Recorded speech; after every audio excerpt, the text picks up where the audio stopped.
Sa sobrang busy natin magtrabaho at magpapera, minsan nakakalimutan natin yung pinaka-importanting investment, which is yung health natin. Pero baka ang ending, lahat ng pinagpaguran natin baka sa ospital lang mapunta. Ginagawa ko pala to para sa pamilya ko kasi gusto ko pagdating ng time na kalakasan na ng mga anak ko, malakas pa din ako. Makakasabay pa din ako sa mga trip nila sa buhay. Gusto ko magpaka-healthy, not just to look good. Gusto kong makita ng mga anak ko na inaalagaan ko ang sarili ko para sa kanila. Sila yung motivation ko eh. Kahit anong status natin sa buhay, we need to make time for our health.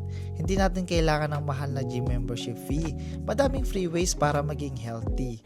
Walking, jogging, stretching, libre lahat yan. Pwede rin tayo mamalengke instead of laging order sa online or kain sa labas. Mas healthy na, mas tipid pa. Hindi mo kailangan ng perfect schedule para mag-start. Ang kailangan mo lang talagang gawin is to start. Tara, samahan nyo akong alagaan yung health natin.